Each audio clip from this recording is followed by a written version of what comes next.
আমি জুলাই যোদ্ধা হিসাবে একটা মৌলিক অধিকারও পাই না, আমার নিজের জীবনের সুরক্ষা নেই। এই জেনারেশন অন্তত টাকা দিয়ে ভোট কিনতে পারবে না। দরজায় করা নাড়ছে ত্রয়োদশ জাতীয় সংসদ নির্বাচন।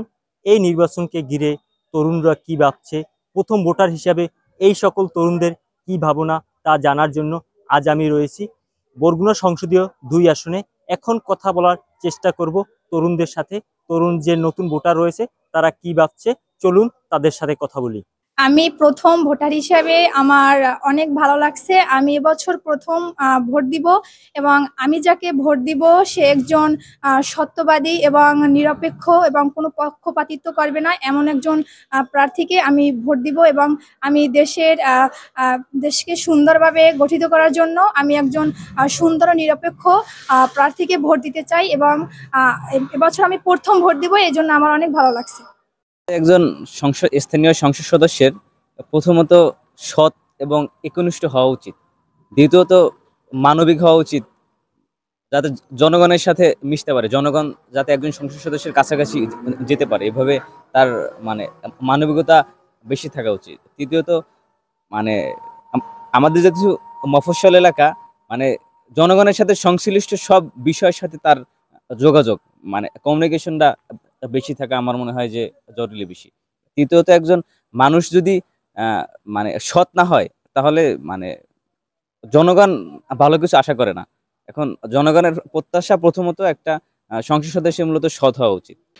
অবশ্যই 100% নির্বাচন সুস্থতা থাকবে এবং আমি একজন তরুণ ভোটার হিসাবে এমন একটা নির্বাচন আশা করি যে নির্বাচনের মাধ্যমে আমার পরিচিত বা আমার পছন্দের একজন প্রার্থীকে আমি নির্বাচিত করতে পারি এবং বিগত দিনের ন্যায় যাতে না হয়, এদেশে একটা সুষ্ঠু নিরপেক্ষ এবং জবাবদিহিমূলক সরকার গঠন করাই আসলে আমাদের তরুণদের ভাবনা। বর্তমান সরকারের কাছে এবং আগামী নির্বাচনে যে সংসদে এমপি হবে তার কাছে আমার প্রত্যাশা হচ্ছে, দুর্যোগ প্রবণ এলাকায় থাকি, সেই ক্ষেত্রে যদি আমি ধরতে দেখা দিই বা বলতে চাই তো হচ্ছে এই যে আমাদের একটা টেকসই বেড়িবাঁধ, এই টেকসই বেড়িবাঁধ বিগত দিনে বেড়িবাঁধ ঠিকই হয়েছে, 1 বছরের বেশি আর হয় না। এর জন্য আমরা টেকসই বেড়িবাঁধ চাই, যেন দুর্যোগ চলাকালীন মানুষ কোনো বিপর্যয়ের ভিতর না পারে, মানুষের জীবন সুস্থ সুন্দর হোক।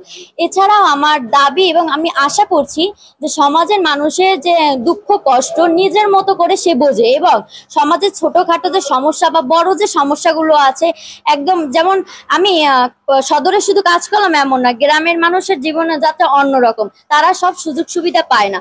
সেক্ষেত্রে আমি চাই শহরের মানুষ যেরকম সুযোগ সুবিধা চাইবে গ্রামের মানুষও তেমন চাইবে, আর সেটা দেওয়া হোক। এছাড়া বলতে গেলে যে পানির সংকট আছে আমার এই এলাকাতে, আমি আগামী নির্বাচনে এমন একজন প্রার্থী চাই যে সব সমস্যাগুলোকে নিজে খুঁটে খুঁটে বের করে এটা নিয়ে কাজ করবে, যেন মানুষের বলার আগেই যদি বলেও তারপর হচ্ছে এটা নিয়ে কাজ করা শুরু করবে। এবং আমি একজন তরুণ হিসাবে আমি চাই সেই সরকার আমাদের তরুণদের দাবি রাখবে এবং আমরা যারা তরুণ আছি আমাদের নিয়ে সে কাজ করবে। বাংলাদেশের নতুন পররাষ্ট্রনীতি হওয়া উচিত এমন যেখানে দেশের জাতীয় স্বার্থ রক্ষা থাকবে, সার্বভৌমত্ব নিরাপত্তা থাকবে এবং আন্তর্জাতিক সম্পর্ক সুসম্পর্কে পরিণত হবে। আমাদের বহির্বিশ্বে যেসব দেশে প্রবাসীরা কর্মরত আছে তাদের নিরাপত্তা নিশ্চিত করা লাগবে এবং আমাদের মেড ইন বাংলাদেশের যে ট্যাগটা, সেই ট্যাগটাকে বহির্বিশ্বে আরও বিস্তার করতে হবে। আমাদের পার্শ্ববর্তী রাষ্ট্রগুলোর সাথে আমাদের সুসম্পর্ক বজায় করতে হবে। বর্তমানে আমরা পূর্বে এবং বর্তমানে যদি সবকিছু দেখি তাহলে আমরা একটা জিনিস বেশি দেখতে পাই, সেটা হচ্ছে প্রশাসনিক সমস্যাটা। আমাদের প্রশাসন মন্ত্রণালয় বলি বা প্রশাসন বলি, স্বরাষ্ট্র মন্ত্রণালয় বলি, এটাই হচ্ছে কি এসব মন্ত্রণালয়গুলো সরকার যখন যে ক্ষমতা আসে তার গোলামি করে, সোজা কথা বললেই চলে। কারণ আমরা নির্বাচনেও যদি আমরা ভোট কেন্দ্রেও দেখি তখন যাদের প্রভাবটা ভালো থাকে ওই প্রশাসন তাদের গান গায়। সুতরাং আমি মনে করি 1 নম্বর কথা হচ্ছে গিয়ে প্রশাসনটা এটা পরিবর্তন করা দরকার। দ্বিতীয় কথা হচ্ছে গিয়ে দুর্নীতি। আমাদের ইউনিয়ন পরিষদও যদি সামান্য একটা জন্ম নিবন্ধনের জন্য যাওয়া হয়, সেখান থেকে শুরু করে মন্ত্রণালয় পর্যন্ত প্রত্যেকটা খাতে প্রত্যেকটা সরকারি কর্মচারীরা দুর্নীতি করে। সুতরাং এই দুর্নীতি যদি তৃণমূল পর্যায় থেকে উপরে ফেলা যায় তাহলে মানুষ শান্তিতে বসবাস করতে পারবে আমি মনে করি। শিক্ষার্থী হিসাবে জুলাই আন্দোলনে আমরা প্রত্যেকটা মানুষের কাছে দায়বদ্ধ ছিলাম যে দেশের সংস্কার এবং সকল ক্ষেত্রে দেশের একটা অবকাঠামো এবং একটা সুন্দর সুশৃঙ্খল দেশ গঠন করব। কিন্তু সেই অনুপাতে যারা অন্তর্বর্তীকালীন সরকারের উপদেষ্টা আছেন তারা সেভাবে কিছু করেননি, বলতে যে যায় লঙ্কায় সেই হয় রাবণ। আমাদের জুলাই সনদে আমাদের সুরক্ষা, তারপরে যারা আহত হয়েছেন তাদের পারিবারিক যে ব্যবস্থা, এরকমটা কোনোটাই প্রতিফলিত হয়নি। বিশেষ করে আমরা এখনো সুরক্ষাহীনায় ভুগতেছি।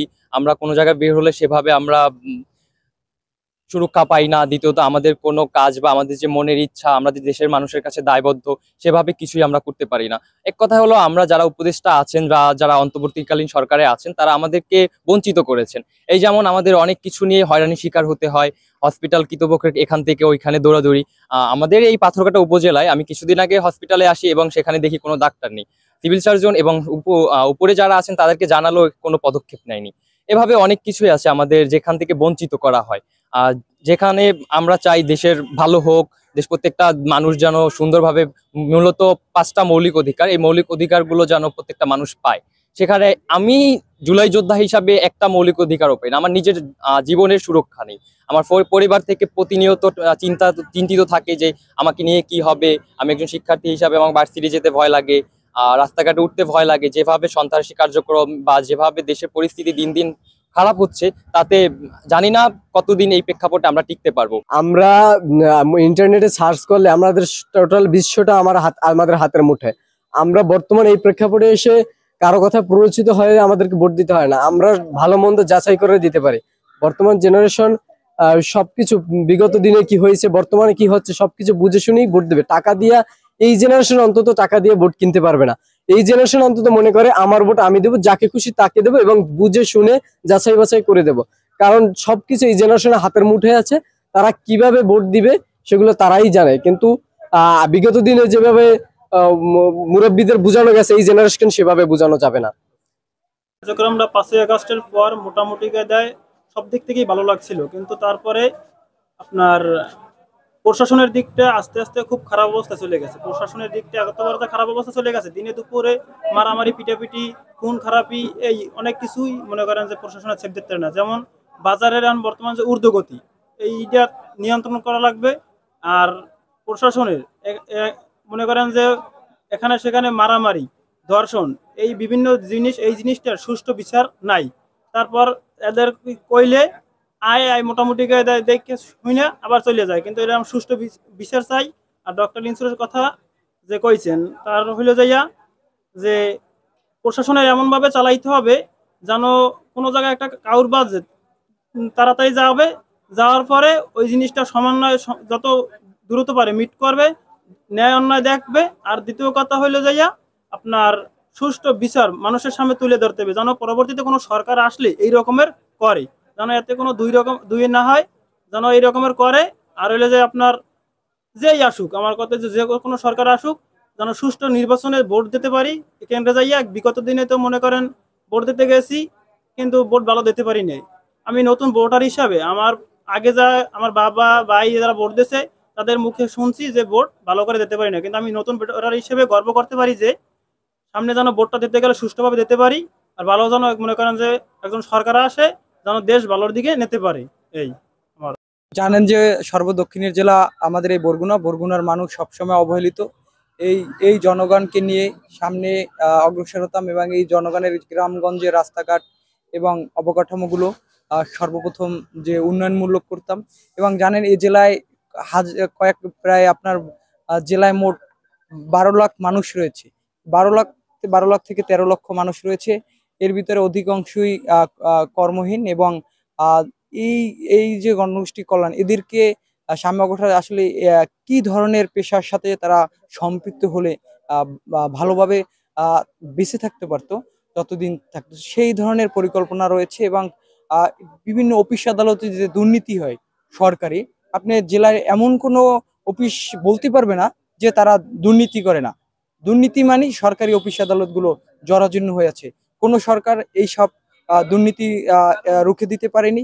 এবং প্রথমেই যদি সেরকম সিচুয়েশন হয় বা আমি হতাম, জানি না আমি হতে পারবো কিনা, হতাম, সর্বপ্রথম যে সরকারি দপ্তরগুলো রয়েছে যেগুলো দুর্নীতিতে এখন জরাজীর্ণ হয়ে গেছে, পরিণত হয়েছে, এসব বিষয়ে আমি রুখে দাঁড়াতাম এবং এসব দুর্নীতির সাথে যারা জড়িত তাদেরকে সর্বোচ্চভাবে আইনের আওতায় আনতাম। দেখবেন যে অন্যান্য দেশে আমরা দেখেছি মন্ত্রীরা, তারপরে হলো সংসদ সদস্যরা কোনো ত্রুটিতে, যদি ধরেন বাণিজ্য মন্ত্রী, তার একটু কোনো ত্রুটিতে দুর্নীতি অনিয়ম হয়েছে, যার কারণে একটা পণ্যের দাম বেড়ে গেছে, তখন কিন্তু আমরা দেখেছি যে তারা পদত্যাগ করে।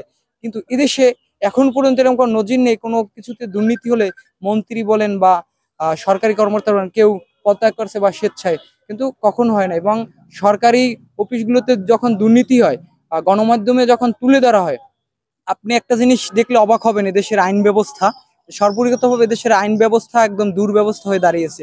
কারণ খুন ধর্ষণ প্রতিদিন বেড়েই চলেছে এবং আইন আছে, আইন প্রয়োগ না থাকার কারণে প্রতিদিন যে বিভিন্ন ধরনের বড় বড় গুম ছিনতাই এগুলো হয়েই আসছে। আর সর্বোপরি কথা হলো যে আমি সে ধরনের যদি কখনো হই বা জানি কিনা হবো পারবো কিনা, কিন্তু এরকমই নেই। কিন্তু সর্বোপরি কথা হলো যে আমি এসব দুর্নীতির সাথে যারা জড়িত, যেসব কর্মকর্তারা, এদের বিরুদ্ধে ব্যবস্থা নিতাম। দর্শক, এতক্ষণ শুনছিলেন পাথরঘাটা পাবনা বেতাগী নিয়ে গঠিত সংসদীয় আসন বরগুনা 2-এর তরুণদের ভাবনার কথা। তাদের এই মূল্যায়ন আগামী রাষ্ট্র গঠনে সহায়ক হোক এই প্রত্যাশায় এনটিভি অনলাইন, মাহমুদুর রহমান রনি, বরগুনা।